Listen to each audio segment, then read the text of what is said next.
장애계 단체가 기초법 계약 저지와 장애인연금 공약 이행을 촉구하며 노숙농성에 돌입했습니다. 단체는 국가가 사각지대에 놓인 빈곤층을 보호하는 책임을 회피하고 있다며 대선 당시 장애인 공약 이행을 강력하게 촉구했습니다.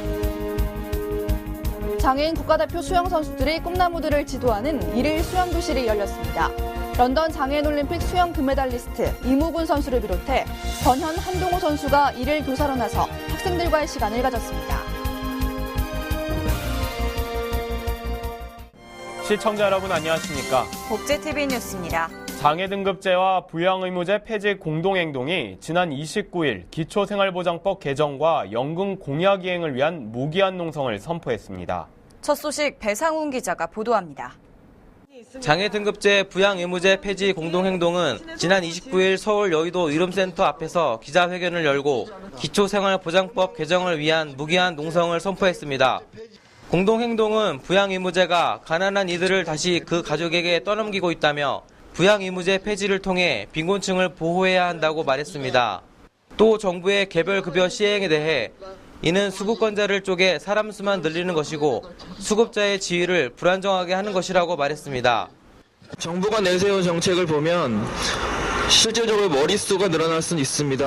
하지만 통합급여를 쪼개서 개별 급여를 지급할 경우 기초법의 근본 취지가 흔들리게 됨을 저희는 알 수 있습니다. 특히 장애등급제 폐지와 관련해 정부가 발표한 경중증 장애등급 단순화는 의미가 없다며 완전 폐지까지 농성은 계속될 것이라고 밝혔습니다. 복지TV 뉴스 배상훈입니다. 이천 장애인 체육 종합훈련원에서 아주 특별한 행사가 진행됐습니다. 런던 장애인 올림픽 금메달리스트인 이무근 수영 선수가 1일 교사로 나섰다고 합니다. 정두리 기자가 다녀왔습니다. 지난 29일 이천 장애인 체육 종합훈련원에 특별한 교사와 학생이 만났습니다. 런던 장애인 올림픽 수영 금메달리스트 이무근 선수와 권현, 한동호 선수 등 국가대표들이 초등학생 선수들의 1일 교사로 나섰습니다. 그 아이들이 커서 장애의 벽을 조금이나마 좀 아이들이 허물었으면 좋겠어요. 이번 계기로 통해서. 네. 1일 교사가 된 국가대표들은 호흡법과 자세 등을 꼼꼼히 설명하고 함께 물살을 가르며 시간을 보냈습니다. 국가대표를 만난 거잖아요, 우리나라에. 그래서 되게 좋기도 하고 신기하고 글쎄요. 장애인 인식 개선 사업의 일환으로 진행된 이날 수업으로 학생들에게 다르지 않다는 인식과 함께하는 스포츠 정신이 전달됐습니다. 복지TV 뉴스 정두리입니다. 시청자가 직접 제작한 우수 방송 프로그램을 선정해 시상하는 2013 시청자 참여 프로그램 공모전 시상식이 열렸습니다. 특히 올해 수상작들은 장애인이나 다문화 가정 등 더불어 사는 행복한 세상을 표현한 작품들이 많았다고 합니다. 정유림 기자입니다. 지난달 28일 전남 광주 시청자 미디어 센터에서 올해 시청자 참여 프로그램 공모전 시상식이 열렸습니다. 시청자 참여 프로그램 공모전은 시청자의 방송 참여 활성화를 위해 방송통신위원회가 지난 2008년부터 시청자가 직접 제작한 방송 프로그램을 선정해 시상해온 사업으로 올해에는 최종 10편이 수상의 영예를 안았습니다. 올해 수상작들은 장애인과 다문화 가정, 노인 등 우리 주변 이웃과 더불어 사는 삶의 모습들을 잘 담아냈다는 평을 받았으며 대상은 장애인의 현실에 상황극을 통해 유쾌하게 표현한 장경래 씨에게 돌아갔습니다. 지금 1인 미디어 시대라고 하죠. 저희 같은 주부들도 좀 살림만 하던 주부들도 카메라 한 대 들고 좀 현장을 다니면서 이런 영상을 만드는 게 앞으로는 더 많이 활성화가 되지 않을까 이런 생각이 들고요. 한편 이날 이경재 방송통신위원장은 앞으로도 국민 모두가 미디어를 자유롭게 활용할 수 있도록 앞장서겠다고 밝혔습니다. 전보다도 훨씬 작품이 높아졌는데 이런 걸 더욱 열심히 하고 배우면은 아마 전문가들 못지않아지고 정진해서 세계 작품으로 좀 보고 싶어하는 작품을 만들었으면 좋겠다. 다시 한번 요청드립니다. 뜨거운 열기 속에 막을 내린 올해 시청자 참여 프로그램 공모전. 이번 공모전이 능동적인 시민 제작자로서 시청자의 방송 참여 기회를 확대한 소통의 창구가 되었길 바랍니다. 복지TV 뉴스 정유림입니다. 보건복지부가 올해 상반기 복지급여 수급자에 대한 확인 조사를 마치고 급여를 조정했다고 밝혔습니다.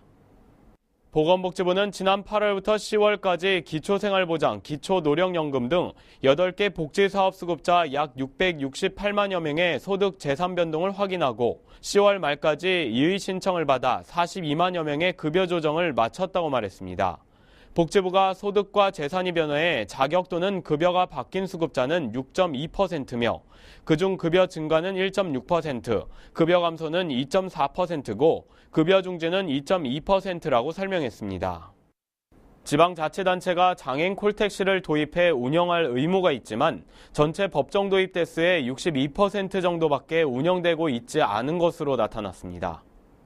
국회 국토교통위원회 소속 이노근 새누리당 의원이 국토교통부에서 제출받은 자료에 따르면 10월 기준 전국 지자체별로 운행 중인 장애인 콜택시는 전체 법정 대수 2,748대의 62%인 1,704대에 그쳤습니다.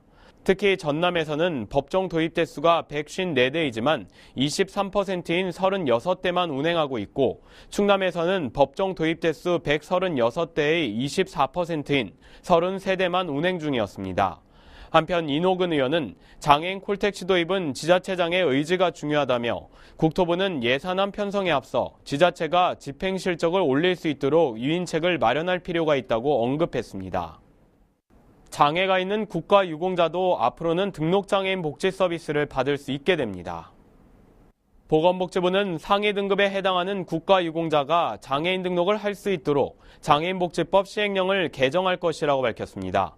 이에 따라 앞으로 국가유공자와 보훈보상 대상 등도 장애인 복지법령의 장애 등급 판정 기준에 해당하면 장애인 등록을 할 수 있고 장애인 복지시설 이용 등의 서비스를 이용할 수 있게 됩니다. 그러나 의료비 또는 현금성 지원, 장애인 활동 지원 서비스 같은 유사 중복 서비스는 이중으로 지원받지 못합니다.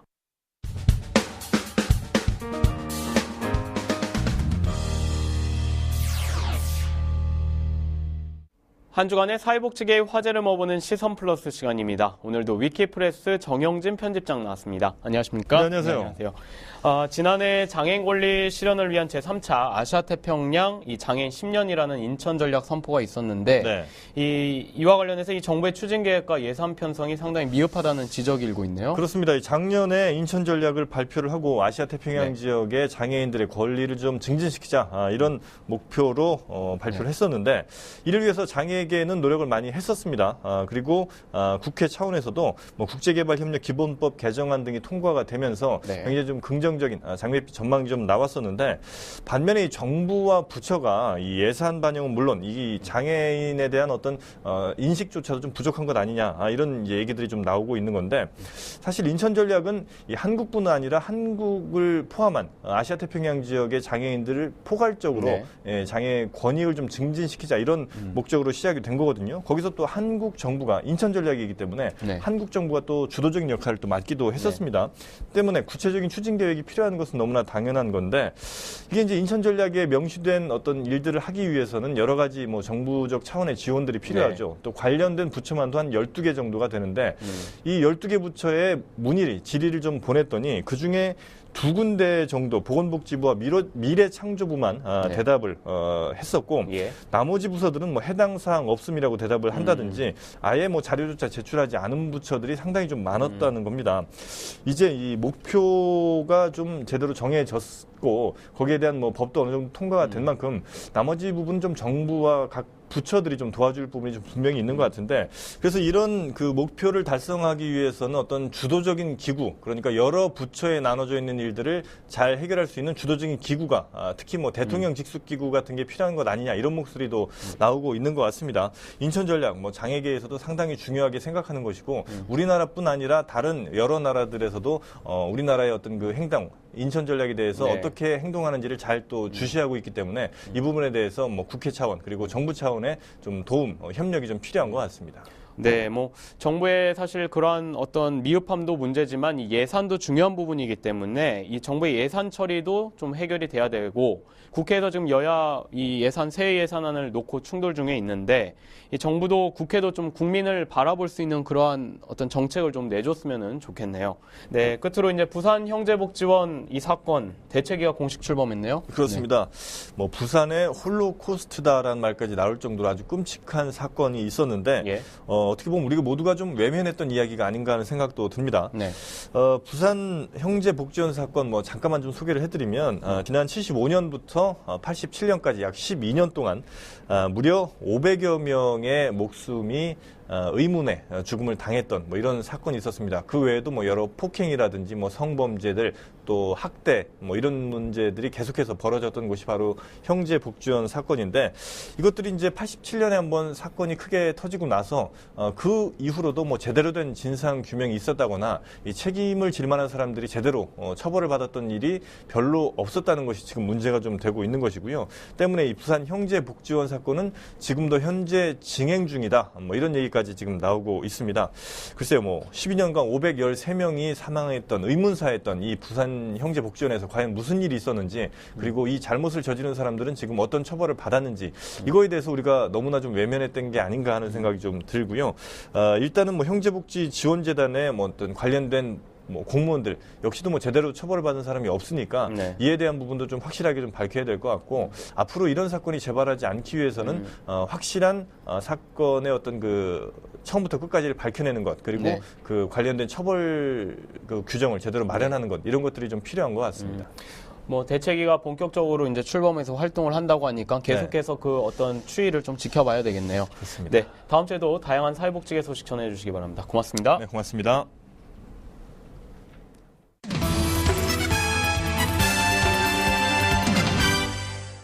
복지TV 네트워크입니다. 중증장애인의 인간다운 삶과 권리 보장, 지역사회의 일원으로 자립해 나갈 수 있도록 지원하는 서울시 은평구의 중증장애인 자립생활 지원조례. 이에 대한 내용과 한계점 모색을 통해 향후 과제를 알아보는 토론회가 열렸습니다. 김지영 기자입니다. 은평장애인 자립생활센터는 지난 29일 서울시 은평구 사회적경제지원센터에서 은평구 중증장애인 자립생활 지원조례 구성에 대한 기대와 한계를 살펴보는 자리를 마련했습니다. 이번 토론회에서는 조례 제정의 의미와 주요 내용을 살펴보고 기대와 한계 등 향후 과제를 알아보는 시간을 가졌습니다. 전국장애인 차별철폐연대 남병준 정책실장은 자립생활센터 지원과 관련해 동료 상담, 자립생활 프로그램 등에 대한 구체적 지원이 요구된다고 지적했습니다. 은평구 조례 제11조는 장애인의 자립생활 지원 및 복지 증진을 위한 사업이 명시돼 있으며 그 내용으로는 동료 상담, 권익 옹호 사업, 자립생활 기술 훈련 사업 등이 있습니다. 토론자들은 조례가 명시에만 그칠 뿐 구체적인 시행에 대해 규정하고 있지 않다고 한 목소리를 냈습니다. 선북장애인 자립생활센터 이영교 소장은 은평구 조례가 제정된 것은 상당히 고무적인 일이지만 조례를 시행하기 위한 구체적인 방안이 모색돼야 한다고 강조했습니다. 복지TV 뉴스 김주현입니다. 경기도 내 장애인들의 차별금지와 인권 보장을 위한 전문기관이 문을 열었습니다. 경기도 내 장애인들의 인권 신장과 함께 장애인 복지 수준도 한 단계 높아질 전망인데요. 경기도청 여창용 기자가 보도합니다. 장애인 인권 신장에 대한 논의는 지속적으로 이루어져 왔지만 현실과는 다소 거리가 있었습니다. 상황에 따라 각각 담당 기관이 처리하는 기존의 구조에서는 전문적이고 신속한 민원 처리가 어려웠습니다. 장애인 인권 침해 예방센터의 2012년 통계에 따르면 장애인들은 신체 자유 권리와 재산권, 정보 제공에 대한 상담건이 가장 많았고 시설 장애인 권리와 정서적 지지에서도 도움을 원하는 것으로 조사됐습니다. 경기도는 효율적인 장애인 인권 보장 서비스를 제공하는 경기도 장애인 인권센터를 개소했습니다. 그동안 분산돼 있던 장애인 인권 침해 관련 민원을 일원화하면서 보다 신속하고 전문적인 민원 처리가 가능해졌습니다. 자리가 있는데도 그 휠체어 부피가 많이 차지하기 때문에 좀 많이 거부를 당합니다. 그 건물에 출입하려 하셨을 때 편의시설이 되어 있지 않거나 출입을 거부하는 경우에 이것은 장애인 차별금지법에서 정하고 있는 차별행위이기 때문에 센터에는 상임 변호사를 비롯해 5명의 전담 인력이 배치되고 장애인 인권 보장에 관한 업무를 전담하게 됩니다. 저희 경기도 장애인인권센터는 장애인 차별금지법이 정상적으로 이행되는지 여부에 대한 이행상 모니터링에 중점을 두고 업무를 추진할 것입니다. 경기도 장애인 인권센터는 도내 장애인들의 인권 향상은 물론 경기도 장애인 복지 정책의 수준도 한 단계 높여줄 것으로 기대가 모아집니다. 경기 GTV 여창용입니다. 성큼 다가온 겨울 추위에 온기를 전하는 사랑의 연탄. 서울 불암산자락의 한 마을이 훈훈해졌습니다. 또 이날 봉사활동에 나선 이들은 작은 음악회까지 선물했습니다.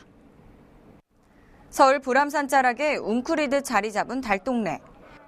꼬불꼬불 골목길에 사랑의 연탄 배달이 시작됐습니다. 양손에는 연탄이 한아름, 오르막이 많다 보니 일일이 배달에 나섭니다.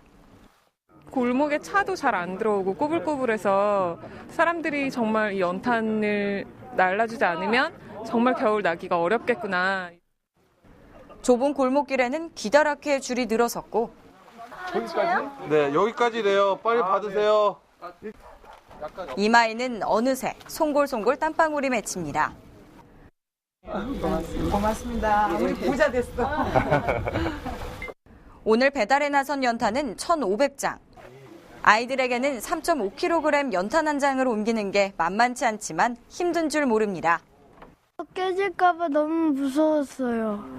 근데 이웃을 도와주니까 기뻤던 것 같아요.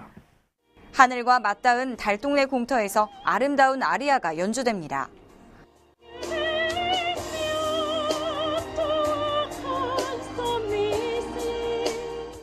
봉사활동에 나선 음악가들이 직접 마련한 음악회입니다.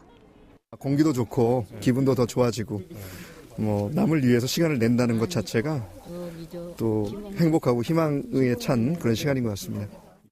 인터넷 SNS를 통해 갑자기 잡은 봉사활동이지만 모두 약속을 지켰습니다. 페이스북 친구들에게 연탄을 함께 나누자고 공지를 했는데 약속한 60여 명의 페이스북 친구들이 한 분도 빠지지 않고 오늘 이 자리에 오셨습니다. 정말 기쁩니다. 서울의 마지막 남은 달동네 백사마을. 올해도 사랑으로 어려운 이웃들에게 밝고 따뜻한 온기가 전해졌습니다.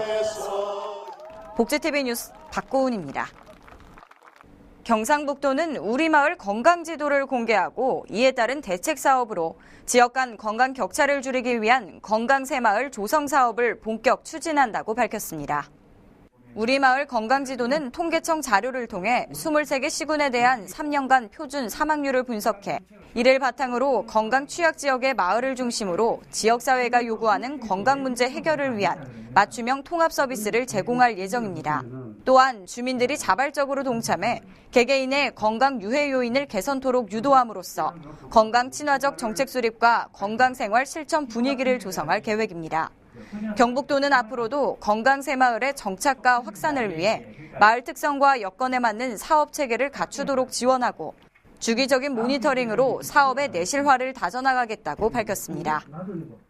전남도의 중증 지적장애인 거주시설인 에덴동산에서 시설 생활인들의 사회성 향상과 자립생활의 기초를 형성하기 위한 제3회 에덴 가족의 만남이 열렸습니다.